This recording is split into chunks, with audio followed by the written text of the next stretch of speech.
جی ناظرین، ایک بریک کے بعد ہم آپ کی خدمت میں دوبارہ حاضر ہیں اور آج ہمارا پروگرام جو ہے وہ آپ کی خدمت میں پیش کیا جا رہا ہے اور آج کا ہمارا ٹاپک جو ہے وہ ہوگا مہمان نوازی کے تقاضے۔ اس طرح کی جو چھوٹی چھوٹی باتیں ہیں ہم ان کو کافی جو ہے اگنور کیے رکھتے ہیں اور ان پہ توجہ نہیں دیتے، لیکن ایسا بالکل نہیں ہے۔ ہمیں جو ہے ان باتوں پر بھی توجہ دینی چاہیے اور ان کی جو صحیح ڈیمانڈز ہیں ان کو پورا کرنا چاہیے، اور جس طرح سے محمد و آل محمد اور اللہ تعالیٰ نے پروردگار نے جو ہمیں جس طرح سے بتایا ہے کہ ہمیں کس طرح سے مہمانوں کو رکھنا چاہیے، نہ صرف یہ کہ ہمیں کس طرح سے مہمانوں کو رکھنا چاہیے بلکہ جب ہم خود مہمان بن کر جائیں تو ہمیں کس طرح سے کون سی جو ایسی باتیں ہیں جن پر عمل کرنا چاہیے۔ تو جی علی بھائی، آپ کہ ہاں جب مہمان آتے ہیں تو آپ کیسا محسوس کرتے ہیں؟ آپ کو خوشی ہوتی ہے یا آپ سمجھتے ہیں کہ تھوڑا ڈیفیکلٹ ہے مینیج کرنا؟ بد نصیب آدمی ہوگا جو مہمانوں کے آنے سے چڑے گا، کیونکہ مہمان جو ہوتے ہیں وہ خدا کی طرف سے رحمت ہوتی ہے۔ بے شک، اس میں تو کوئی شک نہیں، بالکل۔ اور مہمان جب آتے ہیں تو آپ کے گناہوں کو دھو کے چلے جاتے ہیں، مگر ڈپینڈ یہ کرتا ہے کہ مہمان کس ٹائپ کے ہیں۔ آیا متدین لوگ ہیں، دیندار ہیں، یا ایک جنرل جیسے عوام ہوتی ہے ایسے ہیں؟ اگرچہ متدین لوگ ہیں، دیندار ہیں تو آئیں گے، ذکر خدا کریں گے، کچھ محمد والے محمد کی بات کریں گے، کچھ احادیث بیان کریں گے، کچھ کام کی بات کریں گے۔ اس سے یہ ہوگا کہ برکت کا نزول ہوتا ہے گھر پہ، بے شک، اس میں اور انسان کے جو گناہ ہوتے ہیں وہ دھل جاتے ہیں، اور اسی کو کہتے ہیں رحمت۔ جب رحمت داخل ہوتی ہے تو گناہوں کو دھو دیتی ہے۔ بے شک۔ اب ایک ایسا شخص آیا ہے جس نے کہ کوئی غیبت ہی نہیں کرنی، کوئی چغل خوری نہیں کرنی، وہ آیا اور اس نے آ کے جو ہے وہ ایسا ویسے کم ہوتا ہے، ہاں ایسا کم ہوتا ہے، مگر جہاں پر اس ٹائپ کے مہمان آ جائیں اور آپ ان کی مہمان نوازی بھی اسی طرح سے کریں کہ جس طرح سے کہ اسلام ہمیں بتاتا ہے، شریعت بتاتی ہے، باقاعدہ ایک ایک چیز کے آداب بیان کیے گئے کھول کھول کے کہ کس طرح سے اگر ساتھ کھانا بھی کھا رہے ہیں تو اس کے بھی کیا آداب ہیں۔ جب تک مہمان سیر نہ ہو جائے آپ نے نہیں اٹھنا، کہ پتہ چلا اس کی بھوک رہ گئی اور وہ کھانا کھاتا رہ گیا، صاحب خانہ اٹھ گئے تو وہ ایک شرمندگی مبتلا ہو جائے گا، اس کو ہاتھ روکنا پڑے گا۔ تو آپ چاہے کھائیں نہیں مگر یہ کہ اس کے ساتھ بیٹھے رہیں کہ اس کو فیل نہ ہو۔ کالر کو شامل کریں گے۔ ہیلو، السلام علیکم۔ وعلیکم السلام بہن، آپ کو اور علی بھائی کو بہت بہت سلام۔ جی، آپ کو بھی خوش آمدید کہتے ہیں پروگرام میں۔ جی شکریہ علی بھائی، آج ٹاپک نے ابھی تک رکھا۔ ٹاپک شکریہ، ابھی لکھ دیں گے۔ ٹاپک ہے مہمان نوازی اور اس کے تقاضے۔ جی جی ماشاء اللہ۔ مہمان نوازی کا تو خدا تعالیٰ کا فضل ہونا چاہیے، جس پر جو مہمان کے لیے ارینج کرتا ہے خدا تعالیٰ اس کے لیے سامان پیدا کر دیتا ہے، اس مہمان کی برکت سے اس کا بھی گھر چلتا ہے۔ تو یہ چیزیں جو رسول اکرم صلی اللہ علیہ وسلم کے زمانہ میں اسلام میں اتنی فراوانی نہیں تھی جب پیسے کی، تو جب جنگ خندق کو کھود رہے تھے تو رسول اکرم صلی اللہ علیہ وسلم کے پیٹ مبارک پر پتھر باندھے ہوئے تھے۔ تو جب ایک وقت وہ تھا تو بعد میں جو چکی پسی ہوئی کا آٹا رسول اکرم صلی اللہ علیہ وسلم کے زمانے میں یہ بھی اویلیبل نہیں تھا۔ یہ جو ترقی یافتہ علاقے تھے، ایران تھا یا یہ علاقے دور کے تھے، تو یہاں پہ کیونکہ پتھر کی چکیاں استعمال کرتے تھے، تو یہ بعد میں اس طرف عرب علاقے کی طرف موو ہوئی یہ چیزیں، تو یہ نعمتیں پہنچی ہیں۔ تو اس وقت یہ جو مہمان نوازی کا زمانہ تھا، تو ایک دفعہ ایک صحابی جو تھے رسول اکرم صلی اللہ علیہ وسلم کے، تو جب کوئی مہمان مسجد میں آ جاتا تھا تو یہ طاق میں رہتے تھے کہ میں ثواب لے لوں اور اس مہمان کو میں لے جاؤں ساتھ۔ تو ایک مہمان آ گئے تو رسول اکرم صلی اللہ علیہ وسلم سے جو صحابی جو بیٹھے تھے انہوں نے کہا یا رسول اللہ، انہوں نے کہا کہ آپ اس مہمان کا ارینج کریں۔ انہوں نے کہا ٹھیک ہے میں جاتا ہوں۔ گھر گئے تو جا کے دیکھا تو وائف سے کہا تو انہوں نے کہا بچے جو ہے وہ دونوں ابھی سونے والے ہی ہیں، تو کھانا تو اتنا ہی ہے کہ ہانڈیا اوپر پانی ابالنے کے لیے رکھا ہوا ہے تاکہ بچوں کو یہ بتایا ہوا کہ اس میں کچھ ہے، پکا رہے ہیں۔ تو وہ بچے بیچارے سو گئے، تو اس مہمان کو جب لے گئے تو وہ جتنا کھانا تھا گھر میں وہ اس کے لیے تیار کر کے پیش کر دیا۔ تو ان کی اہلیہ نے وہ جو دیا تھا وہ پھونک مار کر رکھتے رکھتے اس طرح بند کر دیا کہ مہمان کو پتہ نہ چلے کہ کھانا اتنا ہی ہے، تو وہ اس کے لیے کافی ہے۔ تو وہ کھاتے رہے مہمان جو جتنا کھانا تھا، تو یہ پاس بیٹھ کر جیسے آواز کھانے والا نکالتا ہے منہ سے تھوڑی سی چبانے کی نوالا تو یہ آوازیں نکالتے رہے دونوں میاں بیوی. تو رسول کریم صلی اللہ علیہ وسلم نے جب یہ نقشہ خدا تعالیٰ نے بتایا کہ رات کو اس مہمان جس کو بھیجا تھا تو خدا تعالیٰ بھی آسمان کا عرش کا جو خدا بھی خوش ہو گیا کہ صبح جب وہ ملے فجر کی نماز پہ تو کہا کہ آپ کی ادا پہ خدا بھی خوش ہوا کہ آپ نے اس مہمان کی جو مہمان نوازی کی ہے. عرش کا خدا بھی جو اس پر جو ہے خوش ہے کہ ایسے مہمان جو اپنے آپ کو بھوکا رکھ لیتے تھے اور مہمان کی اتنی قدر اور اتنی تو وہ پھر دولتیں وہ چیزیں اللہ تعالیٰ نے ان کو اتنی دی کہ پوری دنیا تک جو آج تک ریکارڈ وہ جو اس وقت کے زمانے کی تاریخ لکھی گئی آج وہ اس چیز پر رشک کرتے ہیں کہ وہ اتنی غربت دیکھنے کے بعد آج اسلام ترقی پہ گیا. اور جب یہ ترقی سعودیہ یا دوسرے ملکوں میں آئی تو یہ ساری چیزیں بھول گئے ہیں. میں تو وہاں پہ سعودیہ میں جاتا رہا ہوں اور ان کا جو حسن خلق ہے جو ہونا چاہیے جو رسول کریم صلی اللہ علیہ وسلم سے ملا تھا یہ انہوں نے چھوڑ دیا. اور آج ہم دھکے کیوں کھا رہے ہیں؟ اسلام خاص کر آج دیکھیں کہ جو تکلیف میں ڈالا ہوا ہے یہ ہمارے حکمرانوں کی وجہ سے ہے. تو میں جاتے جاتے ایک شہر پر آج میں نے لندن آنا ہے 4 بجے اور میری کوشش ہے یہ آپ کا ایریا کہاں پہ میں ملاقات کے لیے ضرور حاضر ہوں گا. میرے حساب سے میری بات ہوئی تھی تو آج ایک انڈر گراؤنڈ بھی بند ہے. میں نے بائی ایئر ہی آنا ہے تو انشاءاللہ 4-5 بجے پہنچوں گا. کوئی بس کا طریقہ یا میں کیونکہ بائی جو گاڑی بچے لے کے آئیں گے 2 ہفتے کے بعد میں نے 3-4 ہفتے رہنا ہے. انشاءاللہ کوشش کروں گا آپ کی خدمت میں حاضر ہوں. تو یہ جاتے جاتے شعر اسلام کے اوپر عرض کرنا چاہتا ہوں. یا الہی فضل کر اسلام پر اور خود بچا اس شکستہ نو کے بندوں کی اب سن لے پکار. خدا حافظ بھائی. اللہ تعالیٰ شکریہ جی. رکھے آپ سب کو. بہت خوبصورت باتیں کی. اور وہی والی بات ہے کہ جی جو اسلام نے چیزیں بیان فرمائی تھی تمام آپ دیکھیں اگر پوری اصل میں پتہ ہے کیا ہے کہ رول ماڈل خدا نے بنا کے بھیجے. سب سے پہلے رسول اللہ صلی اللہ علیہ وسلم کے آپ ذات گرامی کا پورا زندگی کا جائزہ لیں, آپ ان کو پڑھیں, پھر اس کے بعد ائمہ اہل بیت کو پڑھیں تو آپ کو بخوبی اندازہ ہو جائے گا کہ سیرت کیا ہوتی ہے, کردار کیا ہوتا ہے. اور جب ایک انسان سویلائزڈ ہوتا ہے اور وہ ایک انسان کہلانے کے مستحق ہوتا ہے تو یہ آٹومیٹک خدا نے چونکہ انسان کو دین فطرت پہ پیدا کیا ہے تو اس کے اندر یہ چیزیں خود بخود ہوتی ہیں. مگر ان ہستیوں نے اپنی زندگیوں سے بھی خود پریکٹیکل کر کے بھی اور بیان کر کے بھی دونوں طرح سے کتابی صورتوں میں بھی اور جو ہے وہ خود اپنی زندگیوں کے جب تھے تو اس وقت سامنے کر کے سب کو دکھایا اور جبھی خلق عظیم کے اوپر فائز تھے. تو مہمانوں کے کیا حقوق ہوتے ہیں, کیا ان کے ساتھ کس طرح کا رویہ رکھنا چاہیے اور مہمان بھی کیسا ہو. ہماری بات ہو رہی تھی اب جیسے آپ نے کہا کہ مہمان اس ٹائپ کے آتے ہیں جو آتے ہی صرف غیبت کرنے کے لیے کہ فلاں جگہ چلیں گے جو یہ سب باتیں کریں گے اس پہ جو ہے 10 لوگوں کی غیبت کریں گے, مزے لیں گے, اس کے بعد آ جائیں گے وہاں سے گوسپس لے کر اگلے گھر میں جائیں گے. تو یہ اس ٹائپ کے لوگوں سے تو رحمت کا نزول ہونے سے شاید عذاب نازل ہو جائے کہ جب اس ٹائپ کے لوگ آئیں اور آپ بھی مطلب صاحب خانہ بھی جو ہے ان کے ساتھ مل جائیں اور وہی حرکتیں کریں تو اچھے خاصے اگر رحمت میں بیٹھے ہوں گے تو عذاب کا موجب بن جائے گا اس ٹائپ کی حرکت کرنا. کیونکہ انسان کے اوپر بالکل بھی اس کو زیب نہیں دیتا کہ وہ کسی کی پرسنل گفتگو اگر کہیں سے لیک ہوئی ہے تو اس کو سنے اور اس میں اپنا شوق کا حصہ ڈالے. بالکل یہ چیز جو ہے وہ اس کو اجازت نہیں ہے کسی بھی انسان کو.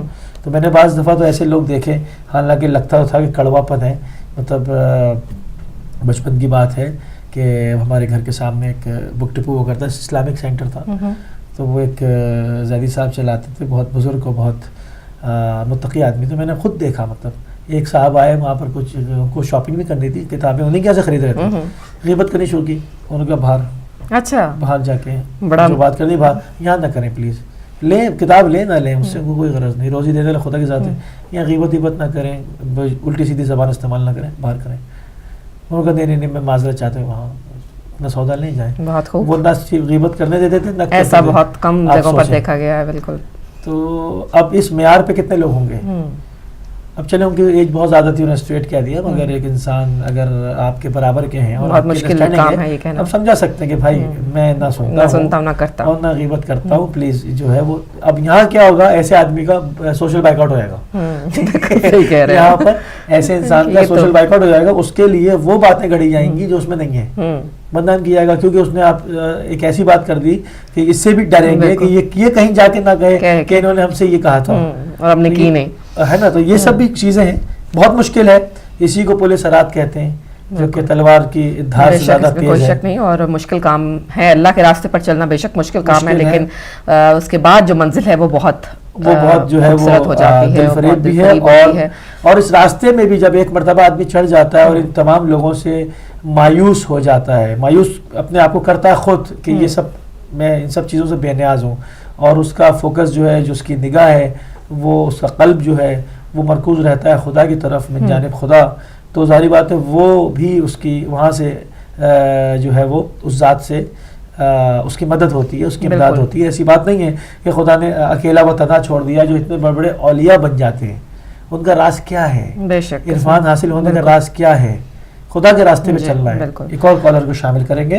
ہیلو، السلام علیکم. ہیلو، السلام علیکم. جی، کون بھائی کہاں سے بات کر رہے ہیں؟ ساجد بات کر رہا ہوں اسپین سے. ساجد صاحب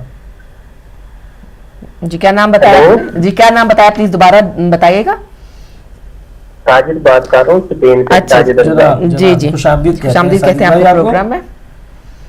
ہاں، تو میں نے یہ پوچھنا تھا کہ میں لتیشی ہوں، میں نے نا ادھر جمعہ پڑھنا ہوتا ہے تو لیکن ادھر مسجد نہیں ہے لتیشی کی، تو کیا میں سنت کے ساتھ نماز جمعہ ادا کر سکتا ہوں؟ آپ کیجئے، سوال میں کیجئے گا جو ہمارا پروگرام ہوتا ہے اس کے اندر، کیونکہ جو شرعی اعتبار سے جوابات دیے جاتے ہیں اس کے اندر کیجئے گا، یا شرعی مسائل ہوتا ہے اس میں کیجئے گا. تو وہ آپ کو جو ہے وہ جہاں علماء کرام بیٹھے ہیں اس میں کیجئے گا. اس پینل میں جو ہے وہ علماء میں سے کوئی موجود نہیں ہوتا. اس کے علاوہ جنرل گفتگو فرما سکتے ہیں، ٹاپک پہ بات کر سکتے ہیں، اس کے لیے ہم حاضر ہیں. یہ پوچھنا تھا وہ کس ٹائم بیٹھتے ہیں علماء کرام؟ اگر آپ پروگرام کے بعد بھی ریسیپشن پر فون کریں تو وہ آپ کو جو ہمارے عالم ہیں ان سے پوچھ کر بتایا جا سکتا ہے. بدھ کے روز وینسڈے کو 8 to 10 لائیو ہوتا ہے، اس میں آپ کال کر لیجیے گا. ٹھیک ہے، مہربانی، شکریہ. جزاک اللہ، تھینک یو. جی ہاں، تو بات ہو رہی تھی کہ جو لوگ عرفان حاصل کر لیتے ہیں اور ان چیزوں کو دیکھ سکتے ہیں جو ایک عام آدمی نہیں دیکھ سکتا، تو یہ سب منزلیں جو ہیں، ایک میں معصومین کی بات نہیں کر رہا ہوں، غیر معصوم لوگوں کی، ان کو یہ سب منازل کیسے مل جاتی ہیں، وہ کیسے طے کر لیتے ہیں. اس کے لیے یقیناً انہوں نے سیکریفائزز کیے ہوتے ہیں، بے شک، اور بہت سارے لوگوں کی ناراضگی کو مول لیا ہوتا ہے خدا کی رضامندی کے لیے. جہاں پر مولا ارشاد فرماتے ہیں ایک جگہ پر، جس میں اقوال معصومین میں ایک جگہ آیا، مجھے یاد آ رہا ہے کہ ایسا شخص جو کہے کہ میری کسی سے کوئی جھگڑا نہیں ہے، وہ سب سے بڑا منافق ہے. بہت خوب. جھگڑا تو بالکل نظریات اختلاف ضرور ہوگا، ہر اس شخص سے ہوگا جو دشمن خدا ہے. جو دشمن خدا ہے اس کو باقاعدہ اس کے ساتھ دشمنی کی جائے گی، اس کو دشمن رکھیں گے ہم، کیونکہ یہی دین کا حصہ ہے. لا کیا جائے گا کہ نہیں ہے کوئی خدا بجز اس کے کہ جو یکتا و تنہا ہے. تو ان کو انکار کیا جائے گا جو خدا کے منصب کے اہل، مطلب جو خدا نہیں ہے ان کو انکار کیا جائے گا، چاہے وہ ان کو اچھا لگے برا لگے. تو بعض لوگ جو دشمنی مول لیتے ہیں ان لوگوں کی جو دشمن خدا ہیں، تو ظاہری بات ہے اس کے بعد ان کا ایمان بڑھتا ہے. یہ کہنا میرے سب دوست ہیں، میرا کوئی دشمن نہیں ہے، اس کے معنی نفاق کی علامت ہے، جو ہے بہت واضح قسم کی صورتحال ہے. شامل کریں گے. ہیلو، السلام علیکم. وعلیکم السلام ورحمۃ اللہ وبرکاتہ. بیٹا میں محمد کو لندن سے بول رہا ہوں. کہتے ہیں آپ کو جناب، آپ کو اور علی بصری صاحب کو ادب کے ساتھ سلام پیش کرتا ہوں. علیکم السلام ورحمۃ اللہ. اور جناب آپ کا پروگرام دیکھ رہا ہوں کہ مہمان نوازی کیسے ہونی چاہیے. تو مہمان نوازی تو بہت اچھے انداز میں ہونی چاہیے جیسے اللہ تعالیٰ کے نبی نے فرمایا ہے، لیکن شیطانوں کے ساتھ مہمان نوازی کیسے ہو سکتی ہے؟ جو اپنے مطلب سے آتے ہیں اور اپنے مطلب کی بات کرتے ہیں. تو جو بھی اللہ والے ہیں ان کی مہمان نوازی میں تو کسی طرح کا بھی کسر نہیں ہونی چاہیے. تو لیکن شیطانوں کو تو اندر دروازے کے اندر نہیں آنے دینا چاہیے، کیونکہ یہ لوگ اللہ تعالیٰ کے دشمن ہیں. جو بھی انسان اچھی باتیں نہیں کرتا، چغل خوری کرتا، بدزیابی کرتا، چوری کرتا، آپ لوگوں کو اس کا پتہ چل دے تو ایسے مہمان نوازوں سے خدا تعالیٰ پناہ دے اور اللہ تعالیٰ کے نبی بھی پناہ دے. تو جو مہمان گھر میں آتے ہیں اور سوائے شرارت کے ان لوگوں کے پاس کچھ نہیں ہوتا, ایسے مہمان نوازوں سے میں پناہ مانگتا ہوں اور ایسے مہمانوں کو میں گھر میں آنے نہیں دیتا. تو میری دعا ہے کہ ہم لوگ شیطانوں کو پہچانے اور اللہ والوں کو پہچانے. جب پہچان کر مہمان نوازی کریں گے تو یہ سب سے اعلیٰ درجے کی مہمان نوازی ہونی چاہیے. تو جناب اسی کے ساتھ اجازت چاہتا ہوں. شیطانوں کا شکریہ آپ سب کو علم کے ساتھ سلام پیش کرتا ہوں. اللہ جی بہت شکریہ آپ کا. دیکھیں بھائی بڑی بات کر رہے ہیں معافی چاہتے ہیں کہ جو لوگ دشمن خدا ہیں اور ظاہری بات ہے وہ آپ کے کیا مہمان ہو سکتے ہیں. وہی والے مطلب کہ مہمان کو بھی دیکھنا چاہیے کہ اس کا کیا طور طریقہ ہوگا, کیا آداب ہیں اسلام میں. بالکل ایک مہمان بننے کے بھی کیا آداب ہیں اور مہمان نوازی کے بھی کیا آداب ہیں. بے شک. جس کی صاحب خانہ کو بھی بتایا گیا کہ جب مہمان آئے تو تم نے کس طرح سے ان کو جو ہے وہ ٹریٹ کرنا ہے. ولی بھائی ایک آپ کے ہی آپ نے ایک یہ سنایا تھا کہ امام زین العابدین کے علیہ السلام کے ساتھ جو ایک قصہ تھا کہ وہ کس طرح سے مہمان نوازی کر رہے تھے اور جو مہمان تھا وہ حیران تھا کہ کیا اس نے مجھے پہچانا نہیں. وہ کیا آپ تھوڑی سی تفصیل کے ساتھ بتا سکیں گے؟ بالکل. وہ جناب علی اکبر علیہ السلام کا قاتل تھا جی, حسین بن نمیر, وہ ان کے ساتھ سفر کر رہا تھا تو اس کو پیاس لگی, شدت پیاس نڈھال تھا, تو انہوں نے اس کو ایک آب خورے میں ٹھنڈا پانی دیا. اس نے پانی پیا, وہ پہچانتا تھا امام کو, تو اس نے وہ اپنے گمان میں سوچ رہا تھا کہ شاید یہ مجھے نہیں پہچانے ورنہ اپنے بھائی کے قاتل کو پانی دیتے. تو اس نے پانی وانی پیا تو انہوں نے اور پوچھا کہ اور پیاس ہے, تو پھر اس نے کہا کہ شاید آپ مجھے پہچانے نہیں. تو اس پر انہوں نے کہا کہ اپنے بھائی کے قاتل کو کون نہیں پہچانے گا. تو آپ دیکھیں کہ رول ماڈل ایسے ہوتے ہیں. کہنا اس واقعے کو بیان کرنا بھی بہت آسان ہے, اس کا سننا بھی بہت آسان ہے, اس پہ عمل کرنا بہت مشکل ہے.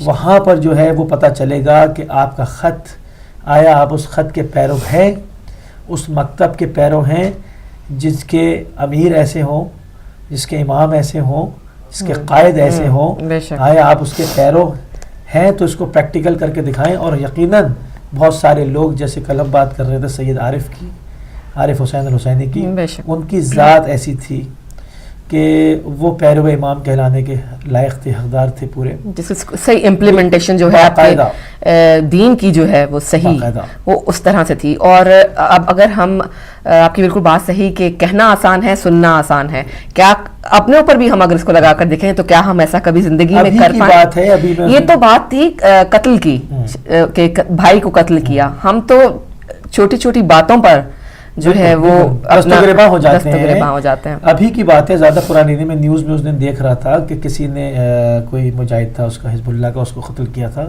تو جب وہ پکڑ کے آیا تو انہوں نے اس کے بھائی کے حوالے کیا کہ اس کو دو, یہ اس کا مجرم ہے. اس نے کہا نہیں, اس کو کورٹ لے جاؤ اور جو اس کی سزا بنتی ہے وہ ہوگی, میں اس کو نہیں ماروں گا کیونکہ یہ مجرم ملت و قوم کا ہے. اور میں نے تو اپنے حساب سے, اگر اس نے بھائی کا معاملہ تھا تو میں نے تو معاف کیا, جو ملی معاملہ ہے وہ اس کو لیا. ابھی بھی وہ لوگ موجود ہیں جو کہ خط امام کو بہت اچھی طرح پہچانتے بھی ہیں اور اس کے اوپر کاربند بھی ہیں. مگر ہماری بد نصیبی پتہ ہے کیا ہے, ہمارے کیا ایک ٹرینڈ یہ ہے کہ ان تمام باتوں کو سن کے, صرف ثواب کی خاطر سن کے, اور پھر اپنی زندگیوں میں جب ہم سینٹر سے واپس آتے ہیں اپنے حسینیات سے, سب کچھ سن کر اپنے نفسوں کو ہلکا پھلکا بھی محسوس کرتے ہیں, اس کی طہارت کا لطف بھی لیتے ہیں, اس کو محسوس بھی کرتے ہیں, مگر جب واپس اپنے گھروں کو آتے ہیں اپنی زندگیوں میں پھر وہی ہو جاتے ہیں. یہ تہیا کر کے نہیں اٹھتے کہ ہم جب وہاں سے مولا کے علم کی زیارت کر کے پلٹ رہے ہیں تو ہم اس علم کو پکڑ کے قسم کھا کے اٹھیں کہ مولا آج جو کچھ میں نے سنا ہے اب میں اس پر عمل بھی کروں گا, چاہے میں نے 10 باتیں سنی ہیں, میں 9 پہ نہ کروں, 1 پہ کروں, 1 سے شروع ضرور کروں گا, تو یقیناً میں کسی دن پوری 10 باتوں پہ عمل بھی کر لوں گا. یہ بہت کم لوگ کرتے ہیں, یہ نہیں کہوں گا کہ نہیں کرتے, بہت کم لوگ کرتے ہیں. مگر اگر اس طرح سے کیا جائے, ہر آدمی اپنا حصہ اس میں پورا ڈالے, تو آپ یقین کریں ان مجالس کی اتنی برکت ہے, اتنی برکت ہے, ان واعظ و نصیحت کی اتنی برکت ہے. ہمارے فضلاء, ہمارے علماء, ہمارے خطباء, ہمارے ذاکرین بڑا کام کرتے ہیں, بڑی دقیق محنت سے. ہم ایک پروگرام کی آپ اس دن بات کر رہے تھے کہ ہزاروں کتابوں کا نچوڑ ارتھ نکال کے آپ کے سامنے رکھ دیتے ہیں.